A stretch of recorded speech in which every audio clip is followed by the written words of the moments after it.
Hey everybody, Sean here, and I hope you're doing well. Yes, you read that title correctly, so let's jump right in. And special thanks to Dr. T for sharing this. And before we get started, I just wanted to remind you that I can't get into my old Facebook account to access the Revealing Truth page. I still get email notifications saying that people are waiting for a reply, but I can't reply. So please understand that I'm not ignoring your messages. By all means, please like and follow this channel on Facebook, and you'll be able to share the latest videos easily because Carrie Merle posts each video daily. So, with that being said, if you aren't familiar with Ivan Tuttle, he's got a page called Ivan Tuttle Ministries, where you can see he has a book forwarded by Sid Roth. But hey, why buy just the book when you can get the whole CD package as well?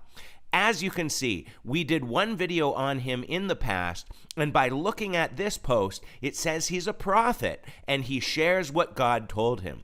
He's even taught at the School of the Supernatural that's actually hosted by Jeff Jansen. Jeff Jansen is one of the false Trump prophets that was asked to step down in 2021 for leaving his wife in pursuit of other things. He's also been a guest on the Sid Roth Show, selling his goodies on impartation and activation. And sadly, he did die just last month. I hope he was right with God when he died. Ivan Tuttle's also worked with false teacher Joan Hunter. So as you can see, these people all work together and support each other in their spider web of deception. But today we're going to look at a video where he died and met Satan in hell before he went to heaven. And while I was sleeping, I died. I mean, it's like I laid down to go to sleep. I felt real funny. I felt this sharp, it's like a little bit of a sharp pain. But I thought, okay, that must, I don't know. And I was out, you know. Maybe I'm being nitpicky, but he seems confused with his story of what exactly happened. But this is him telling the story in January 2022, when he's been talking about the same story for 3 years or more. You think it'd be a very smooth story by now. And I don't sleep like that normally, but I went out. And I guess what happened is I was dying. And then I had something come by and grab a hold of my left wrist and yank me up out of the bed. Now that was absolutely mind-blowing. You know, back then I was in really, really good shape, very, very fit. And so I immediately took into trying to hit this thing, and it had no effect on it whatsoever. And I'm looking and I'm just hitting it real fast. Now this is only a couple of, like a second or two this is going on. And I'm thinking, okay, this has got to be a nightmare. Nothing this big and ugly can grab a hold of me and yank me up out of my bed. So I thought if I could just turn the light switch on. So I reached over to do that. My hand went through the wall. And I'm like, uh-oh. And I turn around and I look and I'm still in the bed. My body's still in the bed. This thing had me, had my spirit, and it was taking me to hell. Okay, so here's problem number one. God is the one who sends people to hell. There is nothing in the Bible about big ugly creatures taking people to hell. Satan and his demons will be cast into the lake of fire like all other believers. I started hearing screaming, I started hearing noises, and we just started moving real fast. I mean, I can't explain the speed of which we were going. And I saw people, I could hear people screaming. I could feel this intense heat. And I see these people that have been there, some of them for thousands of years, some people just arrived, and they're in hell. And I knew where they were, and I knew that all these people being locked in their place. When I mean locked, it's like there's something around them, but there's nothing there. It's too hard to explain. And it's like their feet are just dangling, and their arms can move around, but they can't go anywhere. And they're stuck. What he's saying does not match with the Bible's description of hell, which is the lake of fire. Or Matthew 18:8 calls it eternal or everlasting fire. And just on a side note, some people will say that the lake of fire is not hell by quoting the King James Version of Revelation 20:14 that says death and hell were cast into the lake of fire. So how could hell be the lake of fire if it's cast into the lake of fire? But if we look at all other versions, we'll see the proper word is Hades, and that's because in the Greek, the word is Hades, not hell. But let's continue. And they're being tortured. They're being tortured by demons, by all these demonic spirits and things that are there that are actually torturing the people. And they were trying to torture me as well. So here's the second problem. As we said before, Satan and his demons will be cast into the lake of fire and will have no power over anyone. And even if he was talking about Hades, there is also no scripture that says demons or Satan have power there either. We have one account of the rich man and Lazarus, and the rich man complained it was hot, but there was no mention of demons torturing him. Why was I going to hell? I couldn't understand that. And yet here I am, and this demon is just laughing at me. This demon thinks I am just the biggest idiot in the world because I gave up on God and I decided to go the opposite way. And he just thought that was great. What a fool I had been. And he had me and he was taking me, and I knew he was taking me to my final place. So that big ugly creature was a demon taking him to hell. Nonsense. But now he meets the devil. One thing that you saw that I thought was fascinating is you actually saw the person of Satan, the devil. Yes.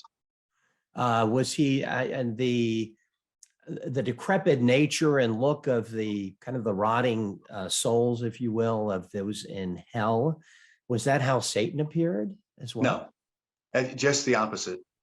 You see, you have to realize he was one of the most beautiful creatures ever created. And when God created him, when he was sent out of heaven, he was kicked out of heaven, he still has that beauty to him. He doesn't have the glory with him anymore, like you think, but he's still beautiful. He's probably the best. I don't know how to explain it. Remember, he's been telling this story for 3 years, and he still hasn't figured out how to explain it. Folks, this acting is Academy Award worthy. If you were to say a person, which he's really not, the best looking person type, angel looking person you could ever imagine. Brilliant, bright, very attractive. Anybody that looks at him would be drawn to him. You can't help it. Man or woman, you'll just be drawn to this person. That's just the way he is. And he uses that to his advantage. Once again, Satan has no advantages in hell. Not to mention that nobody is in hell yet because the great white throne judgment hasn't happened. But now he goes to heaven. Well, this is what happened. Is as this demon was taken to put me in my final place in hell, because you have a place you're going to stay. I'm just like, I'm dead. Spiritually, you're dead because there's no hope. There's no anything. Even though people cry out to you when you're coming to hell, everybody comes to hell. Everybody cries out to them, help me, help me, help me, because they don't know what's going on. They just know these people are coming and they're going to be put in a place, but maybe there's some way that can help them. All of a sudden, as I'm being put in this place, being tortured by this big demon and other demons, but this big one that had me, a voice rang out, and the voice says, "You must let him go. It's not his time. I made a promise to his mother." When that was said, this demon shook, was petrified of that voice, let go of me. This demon that I've been beating and trying to hit couldn't do anything to, let go of me. And instantly, like boom, man, I felt myself move. And then the next thing you know, I'm at the gates of heaven. Now I'm greeted by this big angel. And this angel probably had to be, well, there's no measuring stick up there. So I'm going to say he looked like about 7 foot tall, just a rough guess. He could have been 20 foot tall. I don't know, because in heaven, things are a little bit different than they are on earth. So it's all the usual nonsense, but then we hear why he actually went to heaven instead of hell. What's interesting about that, Ivan, is the intercession of your mother praying for you, that God heard those prayers. And even though at that point it doesn't sound like when you were in hell that you were repentant, you were just lamenting the fact that you were there in this terrible place. Right. But it was the prayers of your mother that God had heard, and on her behalf had saved you from hell. Well, here's the kicker to it. My mother, from the day I was born, prayed for me anywhere from 2 to 3 to 4 times a day. Just figuring out a couple times a day that she prayed for me. By the time I was 26 and a half, she prayed for me over 22,000 times. Do you think God's not going to listen after 22,000 times? He's going to hear that, So after 22,000 times of my mother praying, God answers this prayer. Okay, first off, it doesn't matter how many times his mom prayed. If he was already in hell, then nothing can change that. As Hebrews 9:27 says, it is appointed once for a man to die and then the judgment. Once you die and are sentenced to heaven or hell, it's game over. But this story gets even worse. Because my mother used to always say, none of my children, she'd say, none of my children will ever go to hell because I've raised you right. I've done the right thing. Absolutely ridiculous to think that raising your kids right gets them to heaven. But now the grand finale of blasphemy. And I've made God promise me that all of you, will give your lives to the Lord and stay with the Lord. So his mom made God promise. Folks, nobody makes God do anything. And if she did make God promise, then I guess God did promise that. You must let him go. It's not his time. I made a promise to his mother. But then he broke his promise because he went to hell first. And once you're there, nothing changes. These people, with their stories of demons in control and visiting heaven and hell, are the people spoken of in 2 Peter 2:3 that are greedy and make up stories to take your money. Because, hey, trips to heaven and hell are big money makers these days. And even if God did give someone a vision of sorts to warn others, it would not have a price tag attached to it. Read your Bibles, my friends, and avoid falling for these wolves in sheep's clothing. Feel free to leave your thoughts in the comments below, but we're going to leave it here for today. So until next time, take care and God bless.